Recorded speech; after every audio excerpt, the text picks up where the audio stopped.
Faith here with your welcome toast. It was Dave Barry who said, "My therapist told me the way to achieve true inner peace is to finish what I start. And so far today, I have finished 2 bags of M&Ms and a chocolate cake.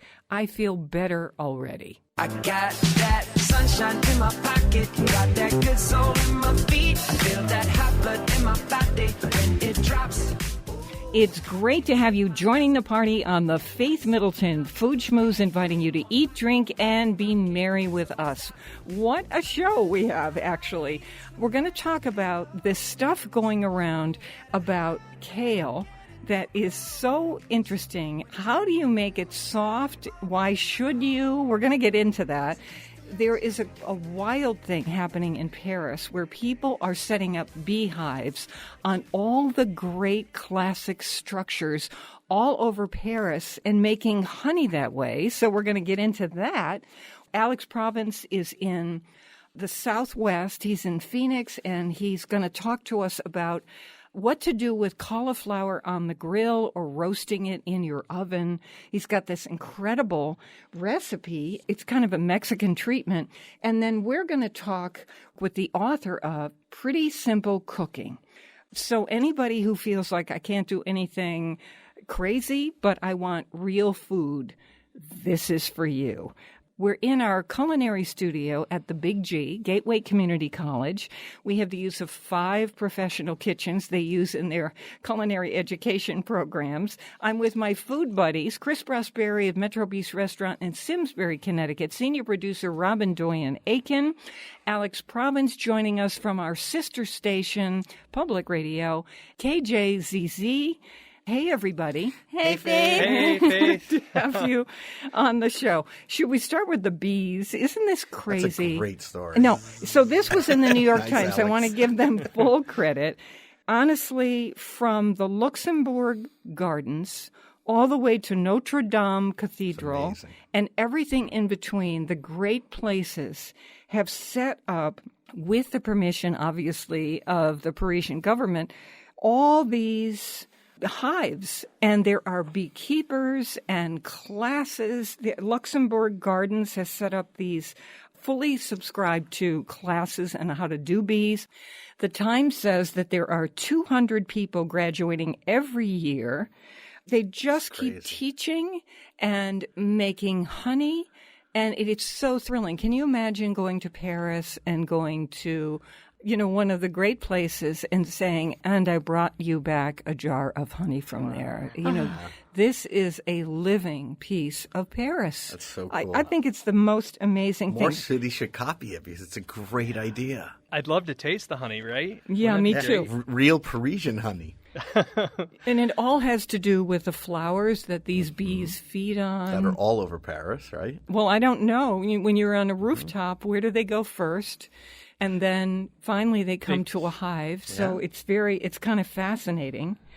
It raises questions for me about, do people with, say, allergies who claim that a little bit of honey from a local area will help reduce in some way the severity of your allergies? I don't know if that's true, but they buy local honey on purpose. Yeah. I mean, the Luxembourg Gardens, can you imagine having honey from the bees in that garden? I can't even believe it. And bees need all the help they can get, actually, right? So I know they're having some issues, so it's a great idea. Alex, is there a whole local honey thing where you are in Phoenix, Arizona? Oh my gosh, is there? Surprisingly, the desert just blooms, especially after these rains we get, and all the bushes are humming with bees. And if you drive along like North Scottsdale Road, there's all these, a major artery here in Phoenix. You'll get all these beekeepers selling raw Arizona honey, and it's mesquite flavored. And I've actually been using the mesquite in some of my barbecue sauce, trying to infuse more mesquite flavor. I eat it with a spoon out of the jar just to taste. I just love honey. You got to bring us some. Yeah, I will. It really is, why have a whole dessert? You might as well just have a tablespoon of honey and just be done with it, right? Or put it on your dessert like an ice cream sauce. Why not? Exactly. Or does anyone do peanut butter sandwiches with honey? And then if you let it sit for a little bit, the honey crystallizes inside the bread. Am I the only one who does this? I think you're the only one, but it really sounds great. pretty good. Oh, you're missing out. So good. So in a previous show, it would have been bananas would have been in there somewhere, right? When we did the Elvis grilled cheese. Oh, that's good. We have a letter from a man who was, for so many years, at least 15, maybe 20, our vet on the air, Dr. Todd Friedland, who lives in North Windham, Connecticut. And he wrote to me and said, Faith, I'm doing this amazing thing with zucchini. And we live in a world now where you can get zucchini all the time. So you're probably still getting it from either your garden Somewhere. or somewhere in the world.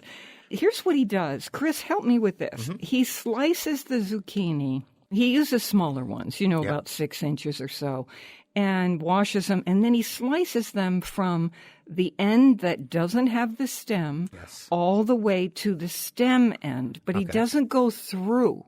When he's done slicing, it fans out. Yeah. So, he does 1/4-inch slices, and then you just sort of put a little weight on it, and it'll fan out. He starts from the top. Yeah, and goes right down. But he doesn't go all the way through the stem. Yep. And then what he does is he leaves that attached there, and then he pushes on it, and it fans out. Right? And then the next part is what I love the best. So just a little salt and pepper. Yeah. Then he says, I microwave them for just a short time. I wish he said how long.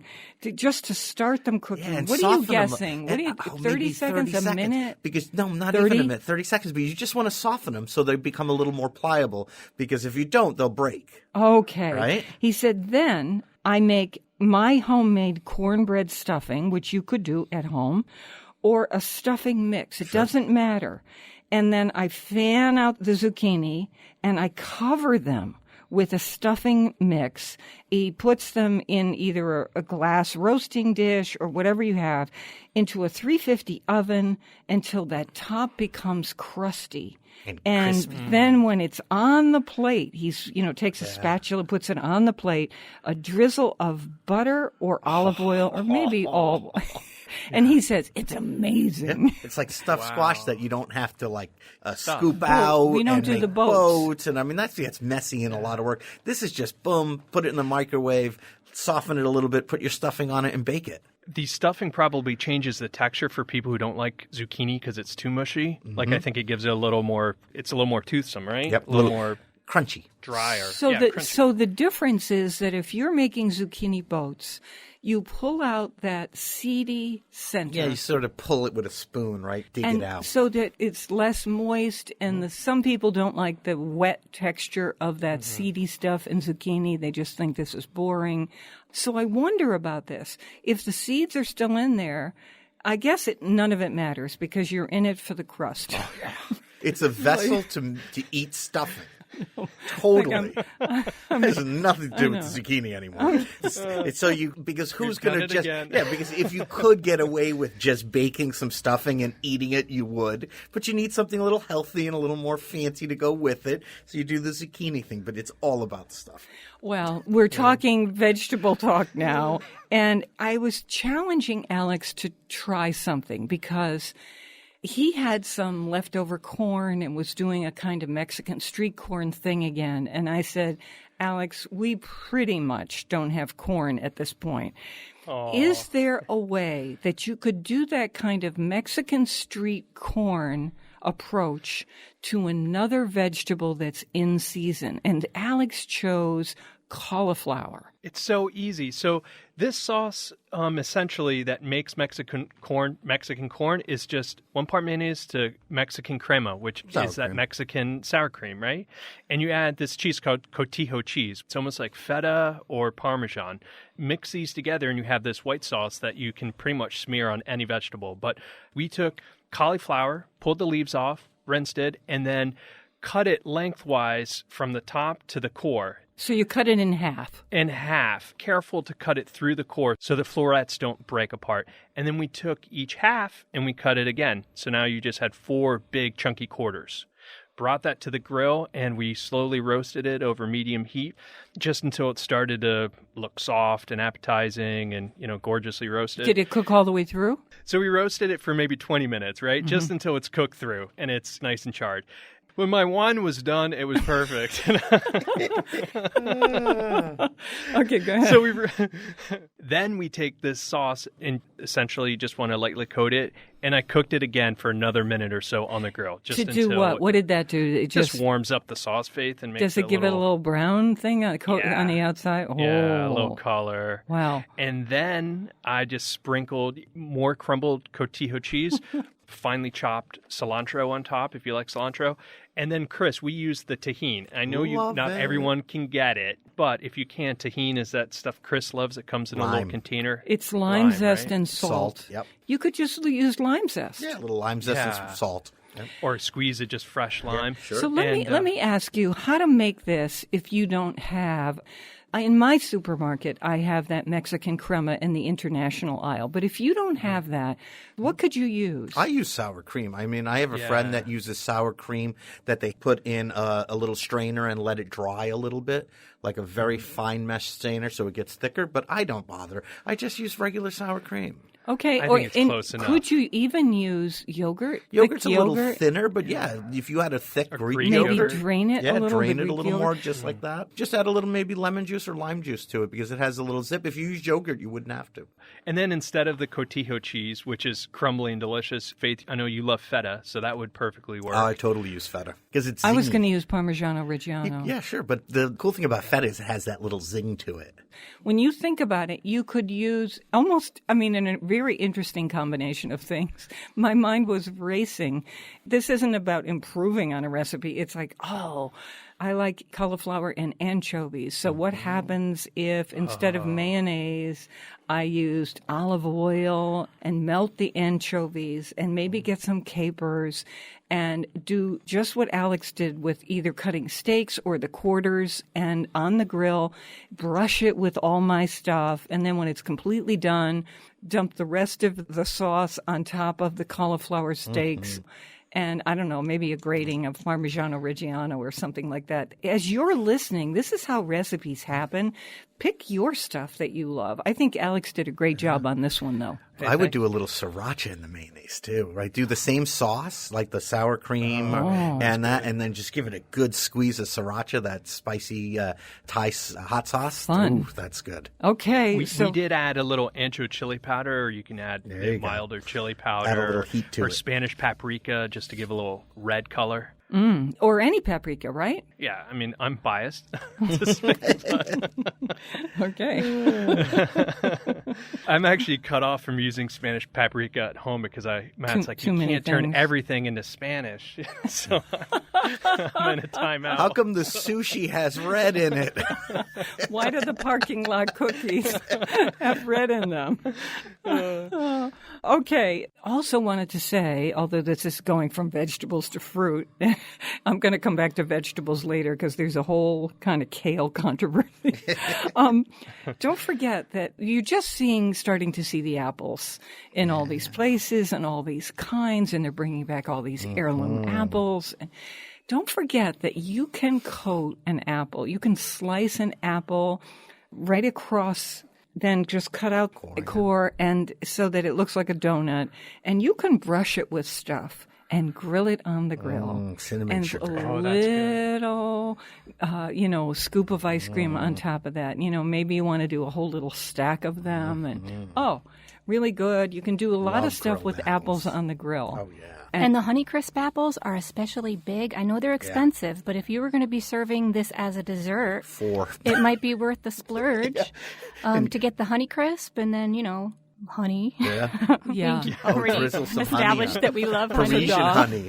Yeah. I'm thinking grilled Honeycrisp slices with a scoop of vanilla ice cream, honey over that, little cinnamon on top of that. It's maybe some nuts, little walnuts. Oh, Pretend it's an apple pie. Granola. I'm thinking the honey goes into a little bourbon. Make a little basting sauce. That's the food schmooze way.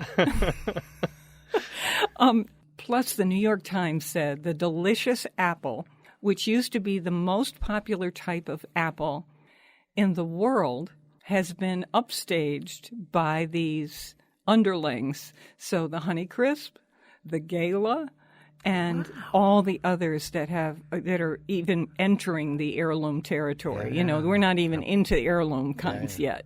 But No more delicious. It's not the thing. It's not a thing. Oh. It's not Either I still love a red red or delicious. So do Yeah, I. I know. They're You the can love it. prettiest. I'm just saying popularity, it's very interesting what goes on. I always like the shape of the red delicious. They said people like the the perfect apple. sweetness in a lot of other apples. Just not crazy sweet, just a hit of sweet. Whereas the delicious though it may be, it has a little bit of less sugar.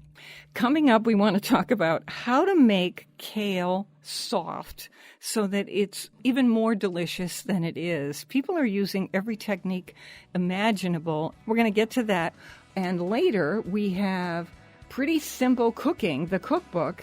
If you're someone who just wants good food, wholesome food, so that it's good for your body and good for your taste buds, we have a book for you. More mouth-watering conversation and fun ahead on the Faith Middleton Food Schmooze. I hope you will make a charitable contribution to feed the hungry. We're online now at foodschmooze.org, and of course, we'll be right back. You be my soft and sweet, I'll be your strong and steady. You be my glass of wine, I'll be your shot of whiskey. You be my sunny day, I'll be your shade tree. You be my honeysuckle, I'll be your honeybee.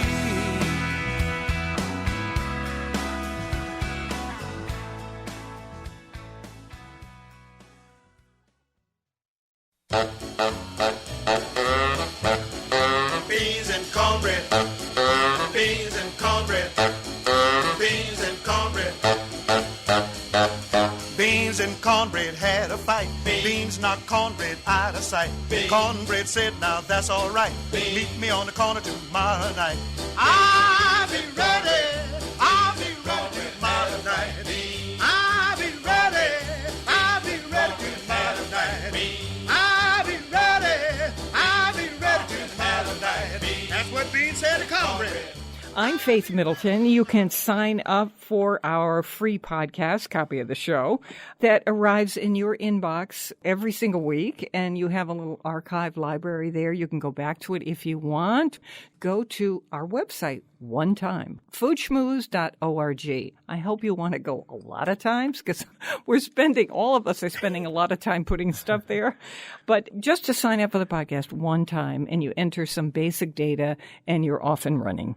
I'm with my treasured food buddies, Chris Brusberry, chef and co-owner of Metro Beast Restaurant in Simsbury, Connecticut, winebroker Alex Province, who is at our sister public radio station, KJZZ, in Phoenix, Arizona. Robin Doyen-Aiken is our senior producer.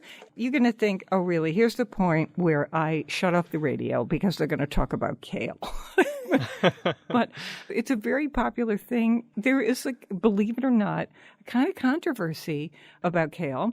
And if you go into certain, I think, high-end restaurants, you'll see something on the menu sometimes that says, quote-unquote, massaged kale. The first time I saw this, I just roared with laughter. I thought, seriously? This is like massaged cows? What's coming next? Well, it turns out that this is actually a scientifically legitimate thing. And Chris, can you tell us why, if you massage a kale leaf, what happens to it? It breaks the cells that makes it a little softer to eat on your palate. Because if you eat kale, kind of scratchy in your mouth. A little scratchy. It's kind of tough. Raw kale. Yep. It's kind of tough. This is why people cooked it through the years. Yeah. And like we said before, I think Alex and I are in the camp of cooking only. Me too. Yeah, I don't think I know better than the raw liking people, but that's how I like it. Okay, so here's the thing. Cooks Illustrated did this tip that we had mentioned before, where they did a food processor and they had a paddle attachment, and they put the dressing and the kale in there, and it was massaging the leaves. Here's what I did. I said, if I chop this kale really fine, will my knife edge massage this kale enough to break the cell structure? I mean, I think that's an interesting scientific question. So I was dicing it like crazy. And I sprinkled it in the tacos, and then I had it in a salad with baby romaine, and I was doing a whole thing. I think basically, no, it didn't do anything to the cell structure. Right? It gets scratchy in your mouth. I don't know. It just wasn't enjoyable. Yep. Now, I realize when I've had raw kale in the past, it was because I had dried cherries, nuts, and a beautiful lime-ish dressing. Sure, that can break it down a Parmigiano little bit, too. Reggiano. It was so fabulous. Basically, I was tasting all the other things, I think. It's not that I dislike kale. It's just, this is my preference. I don't care what anybody else does. Yeah, but now remember, kale is still really healthy, and this is what I always fall back to. Yeah, and I say to you, how do you know that? Because I do these cooking demos, and I feed people when I do these at blood drives in Farmington, where they have the Red Cross when they do their big blood drives there. And the doctors and the nurses, and they all say, if you're going to do something, let's do kale because it's high in iron and it's high in vitamins. And when you give blood, that's what your body really needs to. Yeah. But iron is one of the things you need. They give you orange juice because you need vitamins too. But kale gives you that iron. You need sugar. And you need sugar, and they just helps you replenish the blood that you just gave. Mm-hmm. They should give you an ice cream bar. Yeah. So bottom line, kale is good for you. So if you're going to eat it raw or cooked, that's great. Not to get too technical, but the cell wall is indigestible for human beings because we can't digest cellulose. So all the nutrients are stuck inside that cell. So by breaking the cells open, you're actually releasing all the nutrients on the inside, which makes it more nutritious for us because we can actually absorb it into our bodies. Yeah, and that's what cooking does for it, too. I just think it's but it's an extra step. That's the thing. I know we talked about the mixer, but I keep my mixer in a cabinet underneath the counter. And taking the mixer out, that's a project. So what about putting it in a slow cooker, Chris? You have those totally. out. I have 3 just on my layering counter right inside now. and So putting some broth inside. That cabinet, as far as I'm concerned, is a time capsule. And someday, someone's going to Which is why you got it. a knife instead of your KitchenAid. They're going to open it in some future time, and they'll say, "What is that?" Oh, they're my car keys. Because this unused thing Brand new will be down KitchenAid there. that you got. Oh my God, it was a fortune, and I'm okay. So we really need to have a nutritionist on the show. Tell us about kale. I'm not interested in being lectured about what tastes good because that's so individual and we now know why. I'm interested in knowing how things really truly affect the body in not just some tiny segment of the population, but where the numbers show where iron gets replenished in the blood from that food. Yeah, sure. What does it? You get a craving for it, though, don't you? When you're low in iron, don't you get a craving for your body tells you, right? For sure. If you listen to your body closely, your body tells you pretty much everything you need. Chris, your mom and dad taught you that, didn't they? Absolutely. That's a very European thing, and I still to this day my believe mom it. taught me that, too. I need a Reese's peanut butter cup. I know. My body speaks to me in the most amazing ways. He's talking to us. You talking to me? Kale, really? Yeah. So who eats it raw? A lot of it has to do with what grows in your region, and then we find out later that that's particularly healthy for people. Purslane, for the Greek culture and for the animals who feed on it, turns out to be a spectacular nutrient-rich thing. And so when people eat it, even through the meat, because the cattle and the goats and everything are eating it, it's fabulous. I like that idea of letting the pigs eat the kale and then eating the pigs. Much better than eating kale Works salad. in Spain. Give the pigs the raw kale. Well, yeah. I wanted to let you know that in terms of being local, you see a lot of places doing wine trails and other trails too, but especially wine trails and getting an identity for that. Now the North Fork of Long Island. And Long Island has 2 forks for people who don't know. There's the South Fork. Many people know that as the Hampton side. And then there's the North Fork. And the North Fork, it's quieter. It's beautiful farmland. And South Fork is beautiful too, but North Fork is beautiful farmland, oftentimes right up to the water. That's where the majority of vineyards are. Though on the South Fork, there's one particular vineyard that is spectacular and maybe one of the best anywhere in the United States, and that's Wolfer. Roman Roth is the winemaker, and he's a genius at what he does. Over on the North Fork, it's farms and wineries, and like Connecticut, they are coming along, and it's wonderful to see their progress. There's so many things on the North Fork that people are starting up. There's somebody doing snails to distribute escargot Cool. for restaurants and stuff like that. There are mushroom growers now. There are cheese makers, just like in Connecticut. Yeah.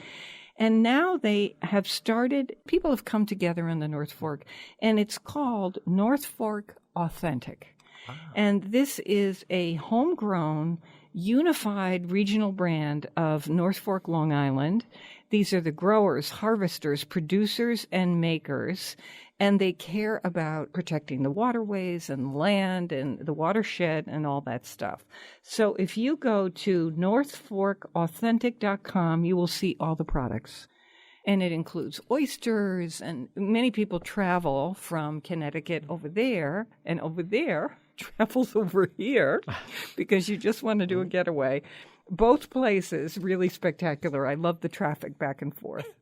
Let's do some kitchen tips. I think, again, Cooks Illustrated. Robin. This tip is for our butter lovers, and it has to do with storing what our tipster calls butter orphans. And that is the last tablespoon or two tablespoons usually, of butter left on the stick that no one has touched, and then someone went and opened a new stick of butter, and now everyone's using that one. Know. What she does is she compiles all her little butter orphans in one recyclable container with a lid on it. And she leaves the wrapper on it, too. So when she needs 2 tablespoons of butter for something she's baking, she goes into her little container with all the orphans in it and grabs what she needs instead of letting that butter go to waste because no one's going to use the last couple of tablespoons. Wow. So she has really clean butter in there. and I don't even mean that as a joke. I mean that when there's corn on the cob, I will take a third of a stick or half of a stick. Like and a handle. And say, this is my corn butter. And then I will rub it all over my cob and pass it over to the next. Has an indentation it's kind of corn flavored. Yeah. And then when it gets down to a tiny thing, I think, I don't know what to do with that. And I throw it out.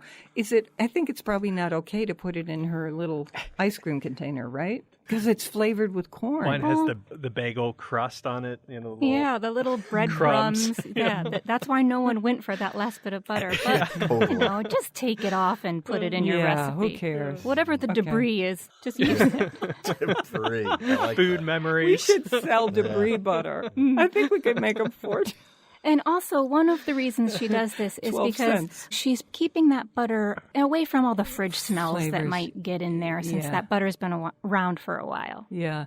Since somebody started that thing with fridge smells, I don't keep a single item without a cover on it in my fridge. Me neither. I mean, not even a piece of watermelon, because I think, oh, no. It's going to absorb. It looks so cool in the movies, though, the old-fashioned ice boxes, and you just take out a cake. That's true. So there was a tip. I'm trying to think where this comes from, and I can't. But the tip was about how lemon is usually the juice to squeeze on any piece of fish, and sometimes things like pork or lamb.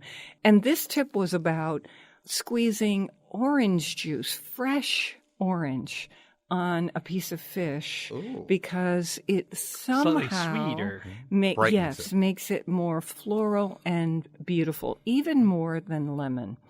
I'm going to start trying this. Oh, that fresh squeeze of orange juice on let's say, a piece of halibut, let's say, or even on shrimp. You know what I have been doing? That's what the Chinese do. Yeah. You know what I have been doing lately, though, is when I have like lemons or limes or oranges, and I don't want to use them anymore. They're just a little on the going out side. I juice them all together because I figure the juice is going to last a little longer than the fruit will. So I juice them all together, and I put them in a little pint container in my refrigerator. That's one of the things I keep. And I just use them like I would use lemon or lime. And it's just a mixture of whatever I, have in my refrigerator. Chris, that's how you make the best margarita. With the lemon, lime, oranges. Yeah. And I have. I've made drinks with it. I've put it in a splash in a cocktail. I've put it in sauces. I've drizzled it even over a little pasta that I thought needed a little more zing. Juice is great seasoning for all kinds of things, from, like you said, from fish to drinks. Great tip, Chris. Okay, We love the local. Please support your local food growers and food makers. For a free copy and delivery every week of the Food Schmooze Party and terrific food, wine, cocktail, restaurant, hot topics, short fun streaming videos, the whole works, go online to foodschmooze.org, and I hope you'll stay close because we'll be right back. Well, I'm gonna chop up my vegetables tonight.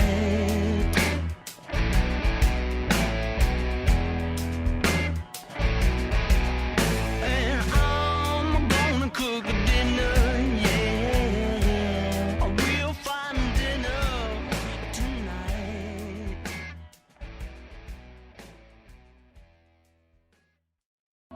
It's simple. You don't have to try too hard. Yeah, it's simple. If you wanna win my heart, all I need's for you to be everything you are. Yeah, it's simple. Oh, yeah, it's simple. I'm Faith Middleton. This is the Food Schmooze Party, offering the richness of life and coming to you in Connecticut, Rhode Island, Massachusetts, and New York, including Westchester County, the East End of Long Island. That means the Hamptons, of course. The senior producer is Robin Doyen Aiken. And to hear the show on Connecticut Public Radio, it airs Thursdays at 3 and 9 and Saturdays at noon. Podcasts and my curated recommendations are always online at foodschmooze.org.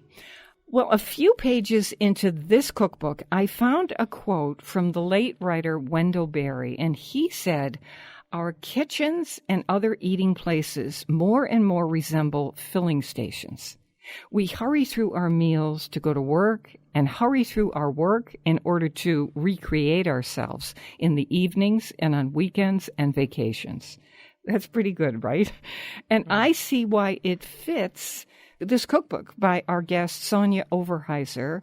It's a vegetarian cookbook, pretty simple cooking. And she co-authors the book with her husband, Alex Overhiser. They are home cooks who did a cookbook, and they believe in making and eating real food, good for the body and their taste buds. We're going to tell you how to make delicata squash fries, giant portobello burgers with caramelized onions, and an apple cherry cardamom crumble.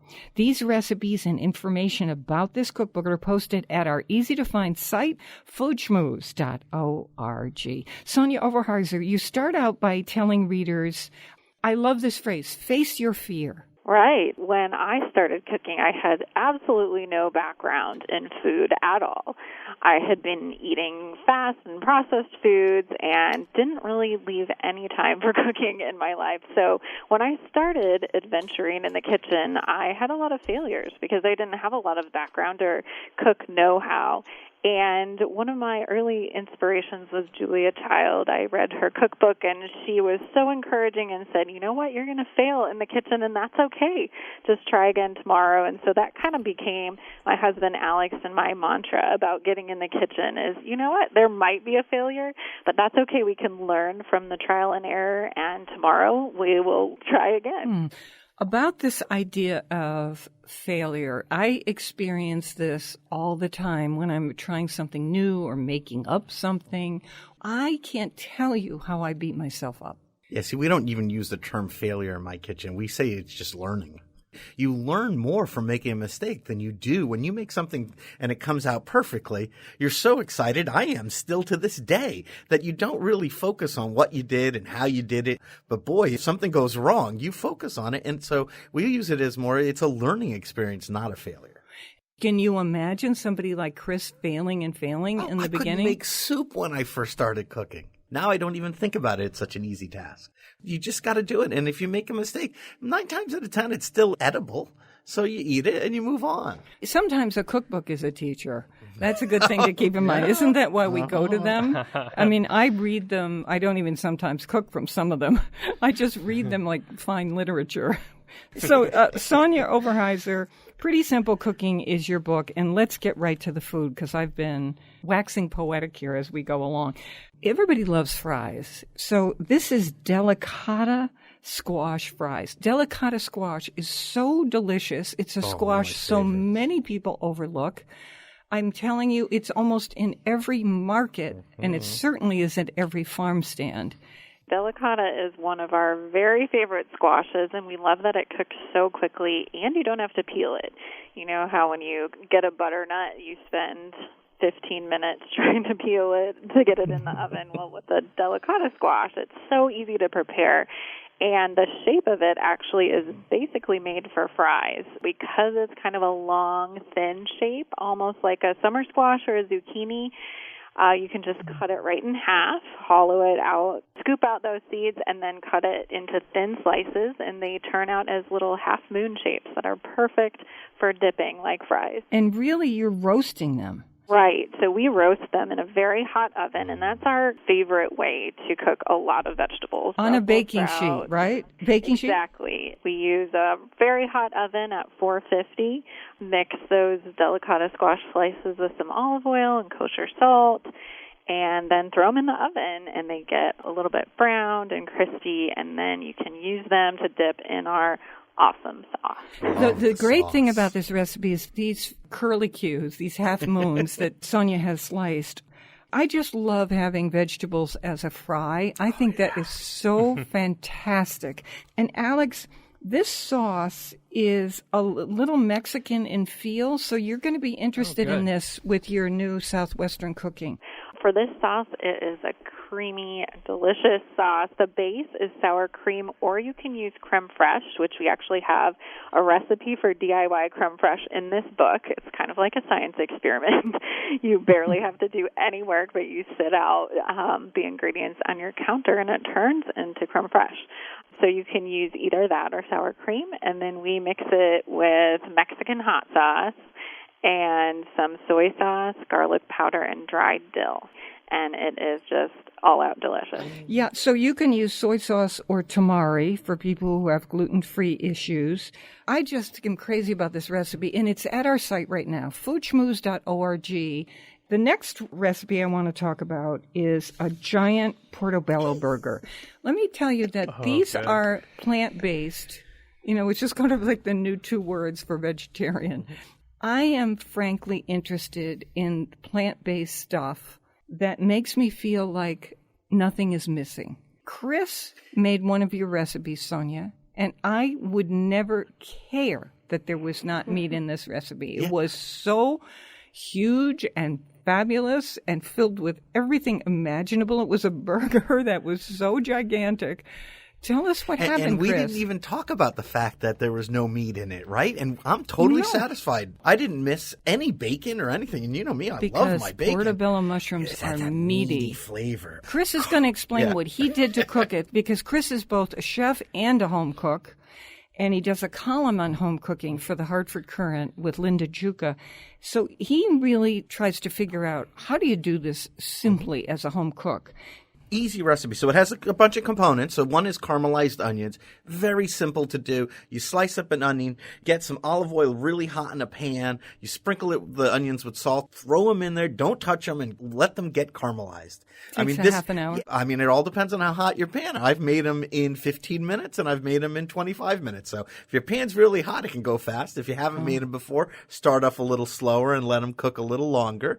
But this can be done ahead of time. I keep these things in my refrigerator at home because I love putting them on sandwiches. So if you make them ahead of time, you can keep a pint of them at hand at all times. Okay. Don't you keep them frozen too? Yeah, you can. You put them in little. You put them in little ice trays and you freeze them. And then, like I said, you pop them out. Oh yeah, they freeze. We've never tried that. Oh, they freeze beautifully. This is like the tip of the century. Yeah, they freeze beautifully, and then you can pull them out. And anytime you're having a burger or a sandwich, or even you're making a Bloody Mary or a French bread pizza, I use them on late night chef meals. All right, so that's one component, can be done ahead of time. And with the portobello mushrooms, you just want to clean them off a little bit. Go through the gills a little bit. I may scrape a little bit off, but no big deal. Take the stem off. Take the stem off, and then garlic, olive oil, a little balsamic vinegar, salt and pepper. Give it a little toss, and then that goes on your grill. And while that's grilling, I went and did my peppers. Of yellow bell pepper and red bell pepper. But I put those on the grill first and let them get going, and then I cut up my peppers, and I threw them in the same bowl because there's that residual stuff in the bowl, the balsamic, the pepper, the salt, right, and the oil. I like to get them, like she said, a little bit on the charred side because, oh my gosh, that gives such good flavor. Then I took them off, let them set there for a minute while I got a couple slices of smoked Gruyere cheese or Gouda, whatever you have, avocado, slice of tomato, slice of red onion, and some arugula. I toasted my buns. Oh, wait, I should say one thing. While your portobello mushrooms are on the grill, just like you would a cheeseburger, you want to put your cheese on there and melt it just a little bit. So it sits on top. The Gruyere. So it sits on top of the portobello mushroom and gets nice and toasty. This is a tall thing. Oh, my gosh. I wanted to hear, how messy was it when you were eating? We gave up. So crazy. We gave up. I'm totally okay with eating something like this with a knife and fork, bun and all. I just chopped it up into little pieces, and I just went to town like that and loved it. So, Sonja, here's what happened to me. I was determined while Chris... I gave up way sooner than and she did. Robin... who were eating like with a a knife sloppy and Joe. fork. Like Alex, I was determined that I was eating this as a sandwich. And I said, nope, I'm doing mine as a sandwich. There was juice down my arm. So good. I had caramelized onions on my linen shirt. I had food that didn't even hit the plate. It felt like went all over the table. But it was so good. fabulous.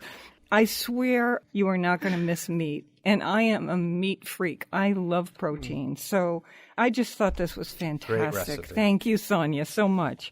Well, that just makes my day to hear because that's our whole philosophy, my husband Alex and I, whole philosophy around the recipes in the book. We wanted to create them to be satiating and to not miss the meat at all without using a lot of the typical meat substitutes like tempeh or tofu. We want to just make vegetables taste so good that you don't even realize there isn't meat.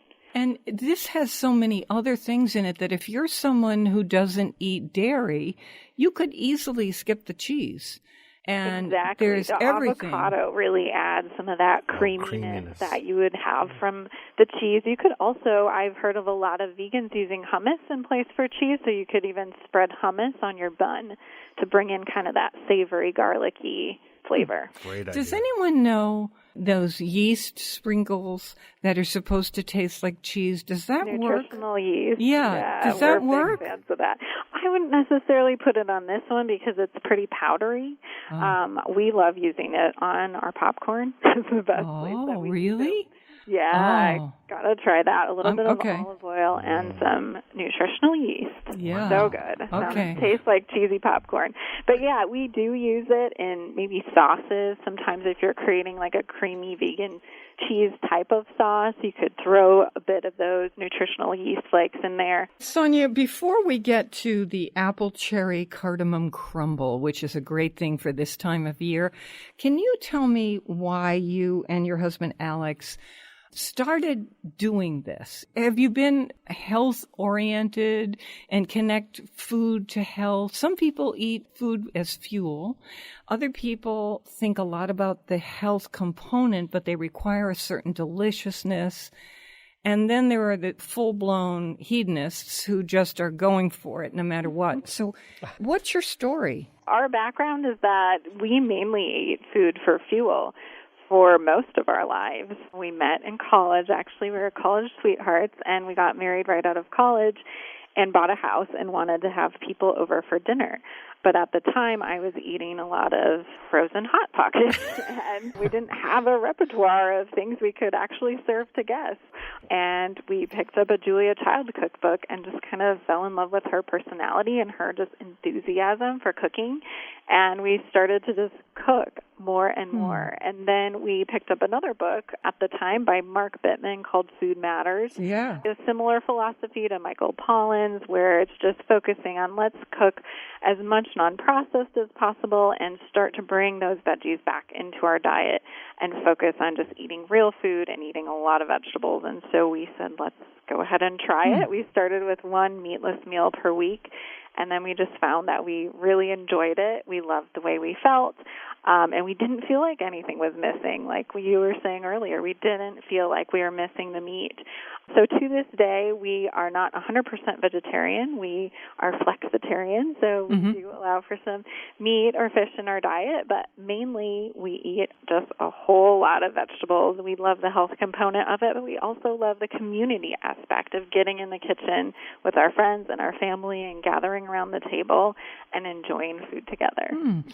When I was looking at people, this is part of what Robin and I do. We look at people who are endorsing, giving a quote to a book because they like the philosophy or the recipes.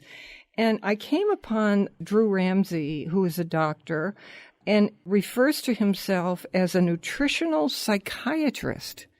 He's a true MD. He is. What does he mean? He's fascinated by the connection between your brain health and the food that you eat. He is actually also from Indiana. He kind of splits his time now between Indiana and New York City, but he has several cookbooks out about what types of food is best for your brain health and how psychology and nutrition are related. Wow. Interesting. Very interesting. Yeah. We're talking with Sonja Overhiser, and she is co-author with her husband Alex of this book called Pretty Simple Cooking. These are vegetarian recipes, and the idea is to fall in love, that's the goal, with real food. And we're going to go now to this Apple Cherry Cardamom Crumble. I'm someone who has cardamom so infrequently that I don't even know if I can tell you I like it. So, tell me about Christmas this cookie spice. Indian food. Yes, so cardamom is such a delicious spice. You don't even need to use too much because it has this very warm undertone that sometimes if it's used too much, it might get a little overpowering, but it's in a lot of different Middle Eastern style dishes, and we brought it in here to have just a little bit of intrigue into a normal apple crisp. We have added it with cinnamon. We added just enough of the cardamom to the top of the crumble. And this one is actually gluten-free and dairy-free, so we've wanted to make it something that almost all diets can enjoy.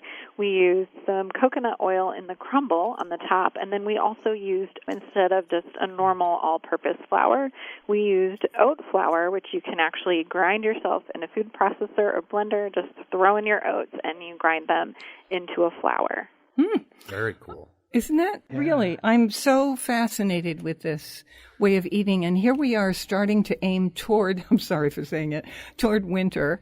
And you start craving hearty foods. And I see that there's something present in these recipes where it's bridging some kind of gap. This is one of my favorites in the book. It just has such a cozy flavor. And the cherry, the tartness of the cherry and the apple, and then the cozy spices, and then a little bit of topping, be it some coconut whipped cream or creme fraiche. It's just I'm sure the house smells so good when you make this. Oh, yeah. I mean, that's basically the reason to make it. Just make your kitchen smell amazing. Hey, Sonja, let me ask you then, of the recipes in the book, I want to know what recipe you continue to make after testing these so many times. What would you continue to make for your family? That's a great question. We try to keep going through all of these recipes in the book, but our baked goat cheese appetizer, so it's goat cheese baked in a tomato sauce. Our family and friends go crazy for it, so we're always making that one. We make our chipotle tortilla black bean soup a lot. It's really easy, comes together very quickly, and it uses adobo sauce from a can of chipotle peppers, and it brings in this really savory, almost meaty quality again, but it does not taste like you've made it in 30 minutes. Another one I would call out in the dinner category, everyone seems to really love, is our red lentil coconut curry. This one surprised me because it's not, one of those tall grilled cheese sandwiches that everyone goes crazy over. It's a red lentil curry. It's full of flavor, and it has this cilantro chutney that has cilantro, raisins, and some white wine vinegar, olive oil, and it's this sparkling, vibrant green sauce spread over everything. People go crazy over it. It's gluten-free and vegan, but you would never know it. Always interesting to hear what the author likes best and would cook again and again. There's always a tip in that. Take care, Sonja. Thank you so All much. right. It was a You're pleasure. welcome. Us too. Sonja and Alex Overhiser are authors of Pretty Simple Cooking, 100 Vegetarian Recipes. We're on Connecticut Public Radio Thursdays at 3 and 9 p.m. and Saturdays at noon. Weekdays, I hope you'll listen for my 60-second food schmoozes. Never eat more than you can lift. In New Haven, I'm Faith Middleton.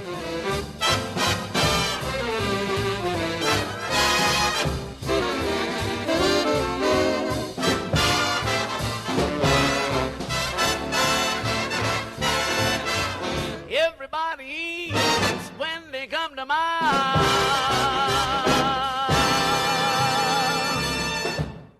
Hey, don't want the party to end? Well, neither do we. Talk with us anytime online at foodschmooze.org.